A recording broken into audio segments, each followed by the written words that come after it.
Hello my dear students, welcome to another video. So इस video में हम circuit diagrams को कंप्लीट कर देने वाले हैं। इस चैप्टर में आपको बहुत सारे इलेक्ट्रिक सर्किट डायग्राम्स ऐसे हैं जिनके सिंबल के बारे में आपको पता होना चाहिए। अगर सिंबल नहीं पता हो तो आप उसको रिप्रेजेंट ही कैसे करोगे। इसमें से बहुत सारी चीजें आपको पता भी होंगी, बहुत सारी चीजें आपको नहीं भी पता होगी, इसलिए आपको काफी कुछ सीखने को भी मिलने वाला है। और कुछ डायग्राम्स इसमें ऐसे हैं, कुछ सिंबल्स ऐसे हैं जिससे क्वेश्चन आता ही आता है। सो इसलिए ये वीडियो बन जाती है आपके लिए महा इंपॉर्टेंट। सो सबसे पहले डायग्राम की बात करते हैं। इलेक्ट्रिक सेल, इलेक्ट्रिक सेल का इधर क्या है, ये सिंबल है। सिंबल कैसा बनेगा, बड़ा डंडा एक छोटा डंडा बना दो। बड़ा डंडा पॉजिटिव टर्मिनल, छोटा डंडा नेगेटिव टर्मिनल, इसी को हम बोल देते हैं इलेक्ट्रिक सेल। अगला आता है बैटरी, बैटरी को क्या बोलते हैं, बैटरी होती है कॉम्बिनेशन ऑफ सेल्स। यानी अगर एक है तो इसको सेल बोलते हैं, एक से ज्यादा हो या दो हो, तीन हो, चार हो, पांच हो, मतलब नहीं, एक से ज्यादा होना चाहिए तो उसको हम बैटरी बोल देते हैं। देखो बिल्कुल सेम डायग्राम इसका होता है, लेकिन यहाँ पे तीन सेल्स बने हुए हैं, यानी कि ये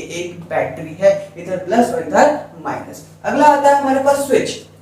स्विच अगर ओपन हो, ओपन होने का मतलब होता है ऑफ हो, क्या हो, ऑफ यानी बंद हो स्विच, तो उसमें हम सिंपल एक ब्रैकेट बना देते हैं और कुछ नहीं करना। अगला आता है हमारे पास स्विच जो कि क्लोज हो। क्लोज होने का मतलब है वो क्या हो, ऑन हो, क्या हो, ऑन हो, वो स्विच चल रही हो तो क्या होगा, उसको ब्रैकेट के अंदर एक बिंदिया बना देना, माथे की बिंदिया, आई लव माई इंडिया। सो कुछ और सर्किट डायग्राम की तरफ सिंबल की हम बात करते हैं। वायर जॉइंट, अगर कोई वायर है, कोई दो वायर है, उसको आपको ज्वाइन करना हो, क्या करना हो, ज्वाइन, तो इस तरीके से दिखाओगे, एक वायर ये जा रही है और एक वायर ये जा रही है, इनके बीच में डॉट दिखाओगे, इसका मतलब ये ज्वाइंट है। अगला है अगर वायर को आपको पास करना हो लेकिन ज्वाइन नहीं, वायर क्रॉस करना हो विदाउट ज्वाइनिंग, यानी एक ये वायर जा रही है, एक ये वायर जा रही है, लेकिन ये आपस में ज्वाइन नहीं है, तो इसको ऐसे करके दिखाओगे कि ज्वाइन नहीं है, और ज्वाइन है तो डॉट करके दिखाओगे। समझ आई बात। अगला है इलेक्ट्रिक बल्ब। इलेक्ट्रिक बल्ब को सिंपल आपको इस तरीके से दिखाना है या फिर ऐसे करके गोला कर देना है, दोनों ही इलेक्ट्रिक बल्ब का सिंबल होता है। अगला है एक रेजिस्टर को दिखाना है जिसका रेजिस्टेंस R है। आपको अभी रेजिस्टेंस नहीं आएगा समझ क्या होता है, क्योंकि अभी मैंने नहीं पढ़ाया है, लेकिन उसका सिंबल याद रख लेना क्या होता है, सिंपल से जिगजैग मूव,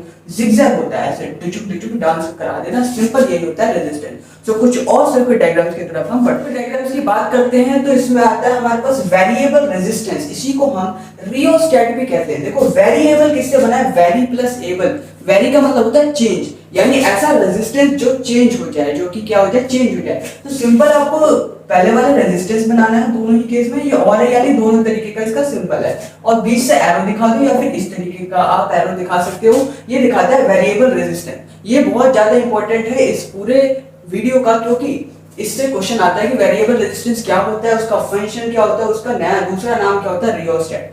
तो दूसरा नाम तो आपको पता लग गया, रियोस्टेट होता है, लेकिन उसका फंक्शन क्या होता है आपके स्क्रीन पर आ चुका होगा। It is used to change the electric current in the circuit without changing the potential difference. देखो अगर आपको करंट चेंज करना हो तो वोल्टेज चेंज करना पड़ता है, पोटेंशियल डिफरेंस चेंज करना पड़ता है, लेकिन इससे हम बिना पोटेंशियल डिफरेंस, बिना वोल्टेज चेंज के करंट को चेंज कर सकते हैं। ये काम है वेरिएबल रेजिस्टेंस का। वो क्या करता है, रेजिस्टेंस चेंज कर देता है, उससे करंट चेंज हो जाता है। आपने आयरन किया होगा या फिर आयरन देखा होगा आपने, आयरन के ऊपर एक राउटर लगा होता है जिसको हम घुमा सकते हैं, और उसमें लिखा होता है कि हम किस कपड़े पे किस तरीके से घुमाना है, मतलब कौन सा नंबर होगा जिस पे हमें घुमाना है, वो ताकि हर कपड़े के अकॉर्डिंग वो डिपेंड करता है। अच्छा वो क्या करता है, जब आप घुमाते हो तो उसका रेजिस्टेंस चेंज हो जाता है, उस पे एक रियोस्टेट उसके नीचे लगा होता है, आप घुमाते हो तो उसका रेजिस्टेंस चेंज हो जाता है, और उससे टेम्परेचर वगैरह पे फर्क आता है, तो हर कपड़ों के लिए अलग अलग तरीके से हीट जनरेट होती है, ठीक है ना। अगला आता है हमारे पास एमीटर। इसका सिंपल सा डायग्राम है, बीच में ए दिखा देना है गोला के अंदर, प्लस और माइनस, ठीक है। अच्छा वोल्टमीटर में प्लस और माइनस बी, गैल्वेनोमीटर में प्लस और माइनस जी।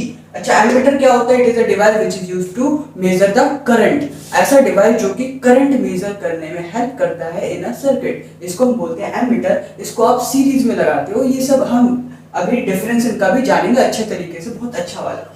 वोल्टमीटर क्या होता है, ये it is a device which is used to measure the voltage या फिर potential difference across the circuit, इसको हम पैरेलल में लगाते हैं। हालांकि इन दोनों के बीच का डिफरेंस जानेंगे जिसमें 3-4 पॉइंट बताऊंगा मैं, लेकिन आगे बताऊंगा। गैल्वेनोमीटर क्या होता है, इससे भी हम करंट ही नापते हैं। It is also use to measure the current, but it is use to measure the small current. बहुत ही छोटा करंट भी होगा ना, वो एमीटर डिटेक्ट ही नहीं कर पाएगा, लेकिन गैल्वेनोमीटर छोटे से छोटा करंट भी क्या कर देता है, डिटेक्ट कर देता है। यानी गैल्वेनोमीटर और एमीटर दोनों ही करंट नापने के काम आते हैं। ये बड़े करंट के लिए है, ये छोटे करंट के लिए है। पर वोल्टमीटर जो है ये वोल्टेज नापने के काम आता है, या फिर बोल सकते हैं वो पोटेंशियल डिफरेंस नापने के काम आता है। सो तब तक के लिए पढ़ाई करते रहें। Have a blast.